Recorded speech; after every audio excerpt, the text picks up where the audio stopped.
Bismillahirrahmanirrahim. Assalamualaikum warahmatullahi wabarakatuh. Halo, perkenalkan kami dari kelompok 3 dari kelas 4D PGSD. Dalam video kali ini kami akan mempraktikkan proses penjernihan air secara sederhana dengan menggunakan air rawa. Nah, seperti apa ya prosesnya? Mari kita lihat bersama. Oh iya, sebelum kita mulai praktik, kita berkenalan terlebih dahulu yuk. Check it out. Izin memperkenalkan diri, nama saya Adewi Karya dengan NIM 1909762. Izin memperkenalkan diri, nama saya Eliza Rahayu dengan NIM 1908905. Perkenalkan, nama saya Galuh Aprilia dengan NIM 1902861.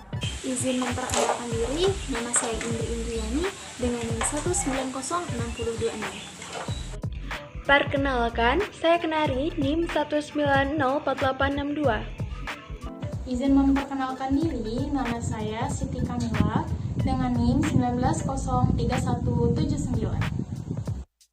Nama saya Yuliningsi dengan NIM 1909328. Latar belakang dari penelitian air rawa ini, yang pertama, air rawa itu adalah air, sekumpulan genangan air yang letaknya di dekat sungai-sungai besar, biasanya seperti itu ya. Nah, jenis air rawa ini, ciri-ciri air warna itu yang pertama, warna air cenderung keruh bahkan terkadang merah. Pada umumnya terdapat di cekungan dengan topografi sekitar relatif datar. Airnya bersifat asam karena selalu terjadi penggenangan. Sifat kimia tanahnya anorganik dan mengandung pirit bagian dasar berupa tanah gambut.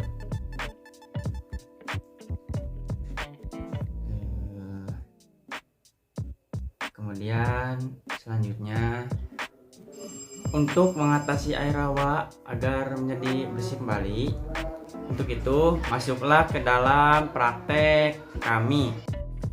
Jadi, kriteria air yang dapat digunakan manusia dalam kehidupan sehari-hari itu adalah jernih, tidak keruh, tidak berwarna, tidak berasa, tidak berbau, memiliki suhu yang normal, pH yang netral, tidak mengandung zat kimia yang berlebih dan berbahaya, serta bebas dari segala bakteri. Nah, itu tadi adalah ciri-ciri air yang dapat dikonsumsi oleh manusia.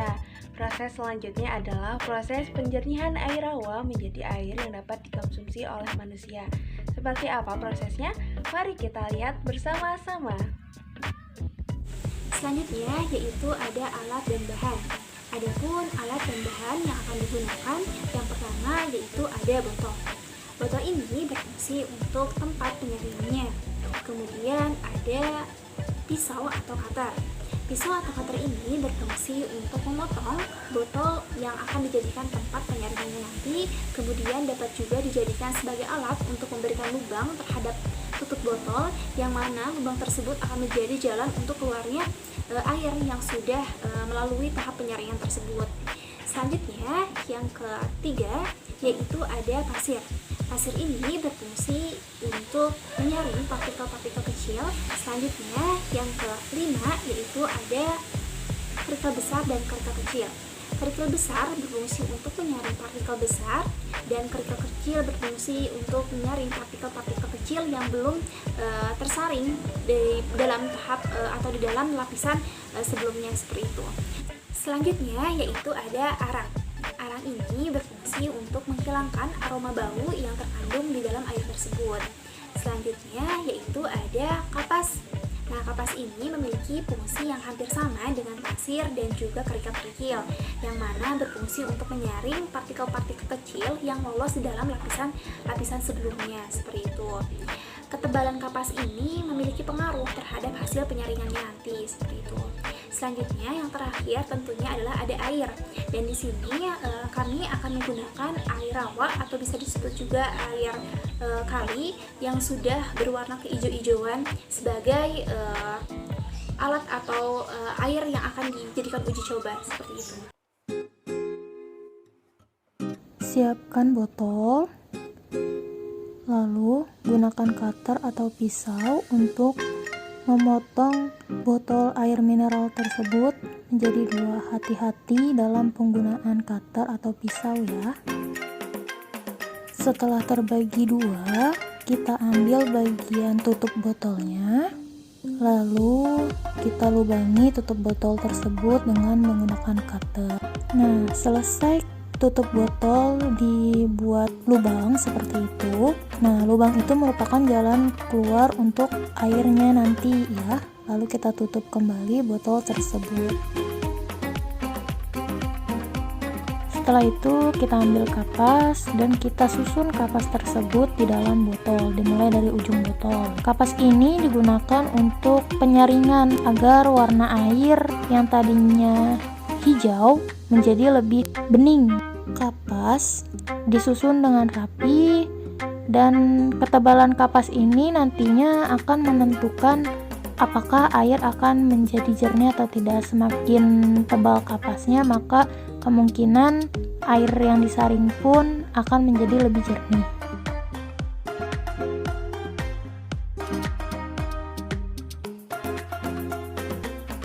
Setelah kapas selesai disusun, langkah selanjutnya yaitu kita masukkan pasir ke dalam botol yang sudah berisi kapas. Dimasukkan secara perlahan agar tidak tumpah dan sedikit dirapikan ya, diratakan. Masukkan pasir secukupnya saja sambil dirapihkan ke sisi-sisi botol. Kurang lebih seperti ini pasir yang sudah dimasukkan ke dalam botol. Langkah selanjutnya kita ambil kerikil kecil. Kerikil kecil ini lalu kita masukkan kerikil-kerikil tersebut ke dalam botol dan disusun dengan rapih. Nah, kerikil-kerikil ini juga yang membantu proses penjernihan air. Nah, kerikil ini nantinya akan menyaring partikel-partikel kecil.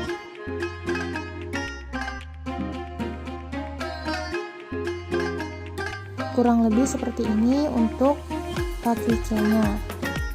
Selanjutnya kita masukkan kembali kapas yang tadi ya. Ini untuk lapisan selanjutnya. Kapas ini masih berfungsi sama, yaitu untuk membantu proses penjernihan air pada alat sederhana kita. Dirapatkan kapas tersebut, disusun dengan rapat dan rapih ya.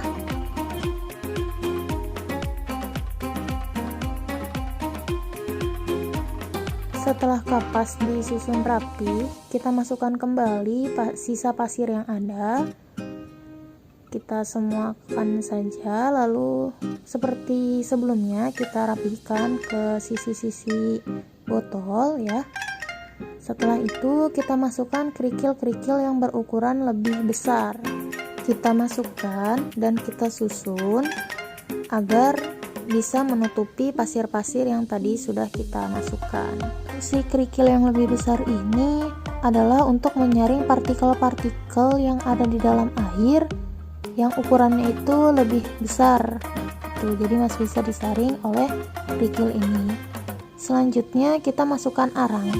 Arang di sini berfungsi untuk menetralisir bau pada air yang akan kita jernihkan. Setelah arang disusun, kita ambil bagian bawah botol, kita letakkan di bawah untuk menampung air yang akan kita jernihkan. Ini airnya masih berwarna hijau. Kita tuang. Nah, kita tuang air tersebut untuk proses penjernihan air yang pertama. Nah, air yang kita tuang kemudian akan mengalir pada tempat penampungan air yang ada di bawah. Yang tadi botol itu kita bagi dua ya, ini bagian bawahnya kita gunakan untuk menampung air yang sudah disaring. Ini merupakan proses penyaringan yang pertama.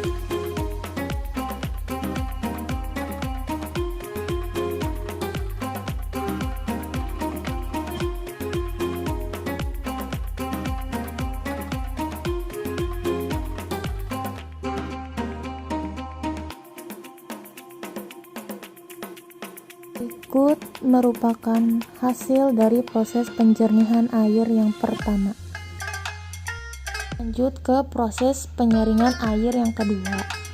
Di sini air disaring untuk yang kedua kalinya dan masih menggunakan alat yang sama.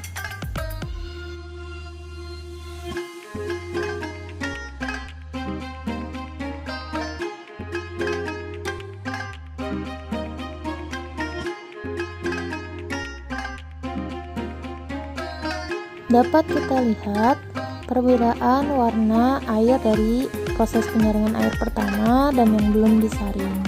Nah, berikut ini merupakan hasil penyaringan air yang kedua. Kita pindahkan hasil air saringan kedua ke gelas. Hati-hati jangan sampai tumpah. Di sini kita dapat melihat perbedaan warna air. Ini untuk yang belum disaring, warnanya masih pekat. Nah, ini untuk air yang sudah disaring yang pertama, proses penyaringan yang pertama. Ini perbedaan warnanya. Lalu ini merupakan proses penyaringan yang kedua. Dan ini yang pertama, kita lihat perbandingan warnanya menjadi lebih bening ya. Nah, kita bandingkan yang belum disaring dan sudah penyaringan yang kedua. Warnanya berbeda. Dapat dilihat.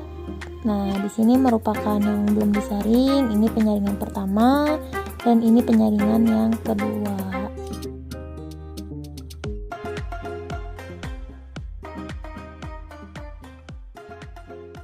Terima kasih.